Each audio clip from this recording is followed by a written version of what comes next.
Next, most important theorem, Minkowski inequality.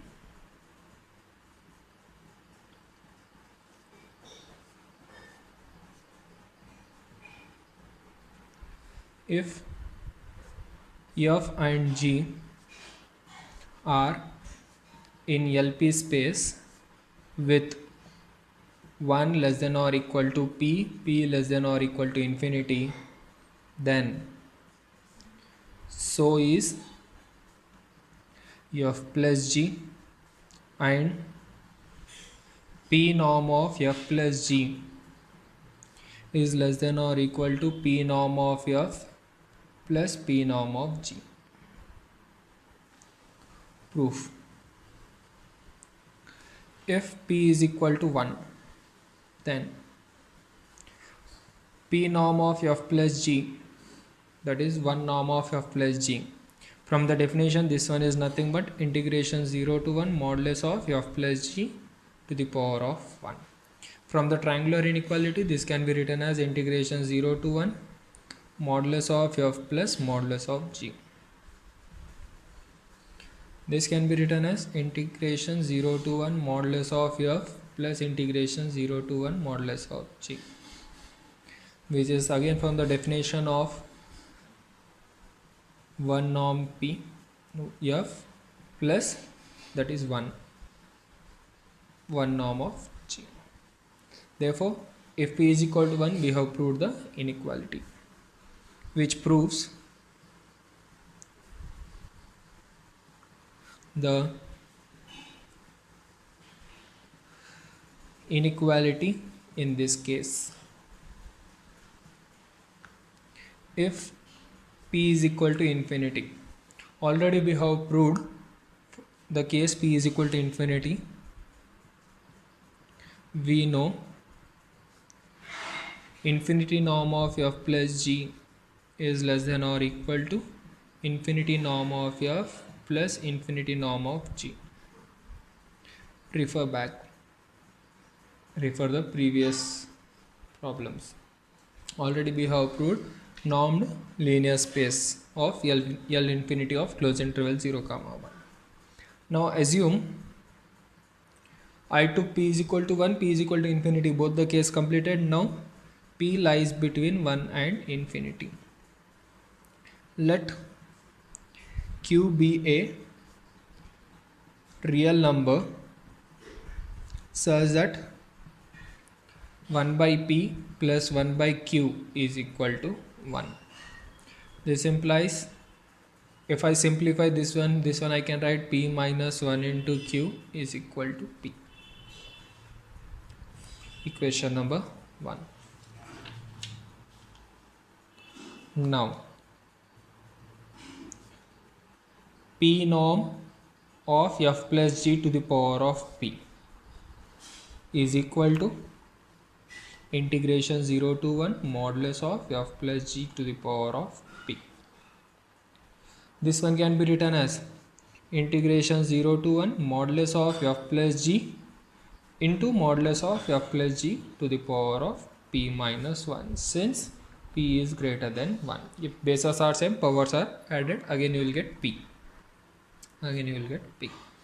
Now from the above case, from the triangular inequality, this one can be written as integration 0 to 1 modulus of f plus modulus of g into modulus of f plus g to the power of p minus 1 by the triangular inequality. Now this one can be written as integration 0 to 1 modulus of f plus g to the power of p minus 1 into modulus of f plus integration 0 to 1 modulus of f plus g to the power of p minus 1 into modulus of g. Equation number 2. First, we prove f plus g to the power of p minus 1 belongs to LQ space of closed interval 0, 1. So consider we have integration 0 to 1 modulus of f plus g to the power of p minus 1 to the power of q. This one can be written as integration 0 to 1 modulus of f plus g p minus 1 into q, which is equal to integration 0 to 1 modulus of f plus g p minus 1 into q. From equation number 1, this one is nothing but p by equation number 1. This one is less than infinity, since already we have proved if f belongs to LP space, g belongs to LP space, then f plus g belongs to LP space. Therefore what we got? F plus g to the power of p minus 1 belongs to LQ space of closed interval 0 comma 1. Hence, by Holder's inequality, which we have proved in the last lecture, we get first one, f belongs to LP space and this one belongs to LQ space. Then from the Holder's inequality, integration 0 to 1 modulus of f into modulus of f plus g to the power of p minus 1. This one belongs to LP space, this one belongs to LQ space. Then this one is less than or equal to p norm of f into q norm of f plus g to the power of p minus 1. Equation number 3. Equation number 3. And second one, and integration 0 to 1 modulus of g into modulus of f plus g to the power of p minus 1. Since g belongs to LP space and this one belongs to LQ space, then from the Holder's inequality, this one can be written as p norm of g into q norm of f plus g to the power of p minus 1. Equation number 4. Equation number 4. Now substitute this 3 and 4 in equation number 2. Using 3 comma 4 in equation number 2, we get p norm of f plus g to the power of p is less than or equal to p norm of f into q norm of f plus g to the power of p minus 1 plus p norm of g into q norm of f plus g to the power of p minus 1. Now what I can take common from this one? P norm of f plus p norm of g into q norm of f plus g to the power of p minus 1. Let us take this one as equation number 5. Now consider this one, q norm of f plus g to the power of p minus 1. From the definition of the q norm, this one can be written as integration 0 to 1 modulus of f plus g to the power of p minus 1 to the power of q whole to the power of 1 by q.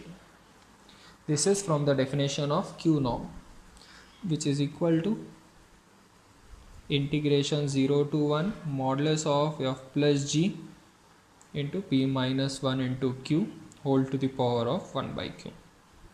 From equation number 1, p minus 1 into q is nothing but p.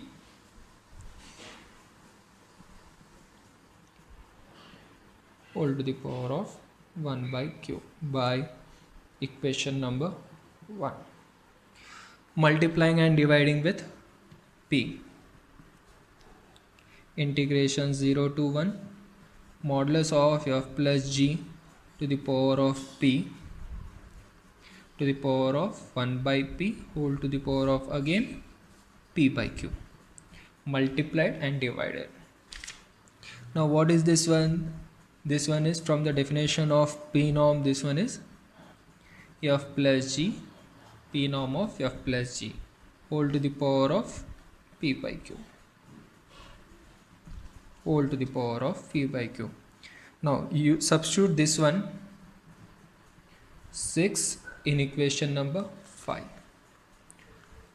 Equation number 5 implies p norm of f plus g to the power of p is less than or equal to p norm of f plus p norm of g into this one we got as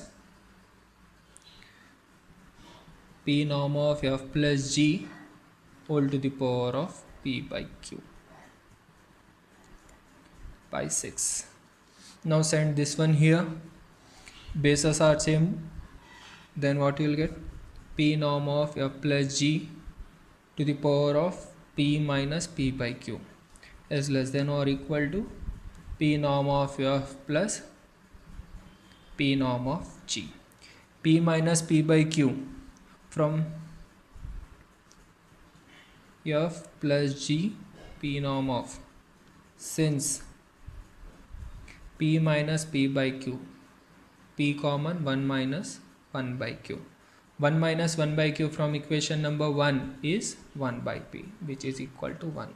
So this one becomes 1 less than or equal to p norm of f plus p norm of g.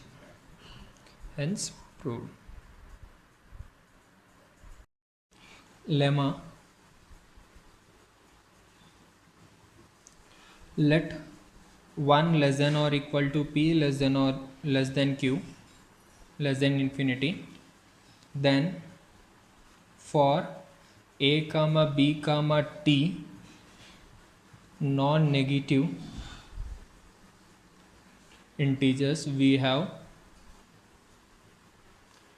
a plus tb whole to the power of p is greater than or equal to a to the power of p plus p into t b to the power of a to the power of p minus 1.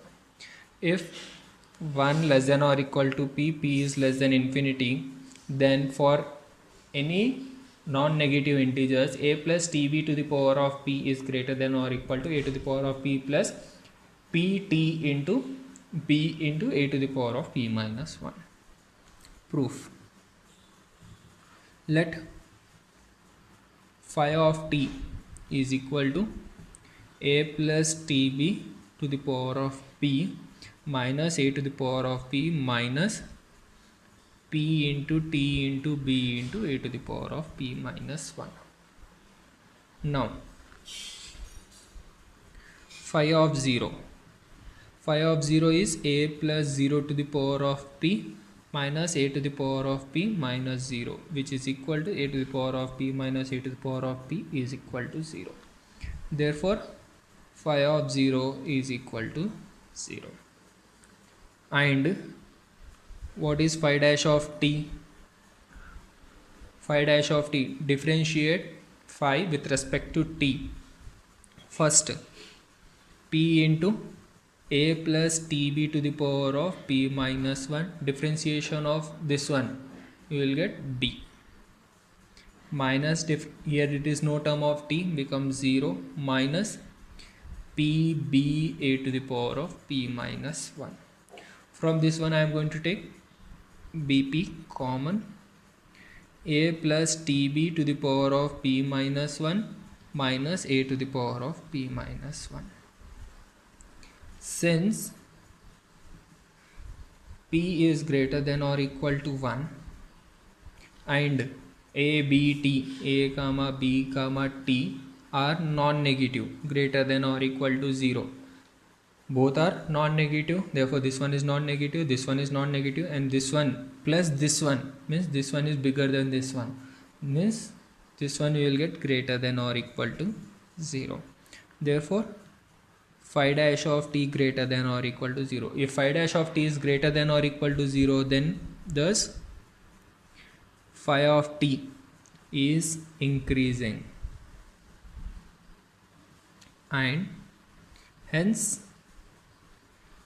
non-negative for t greater than 0.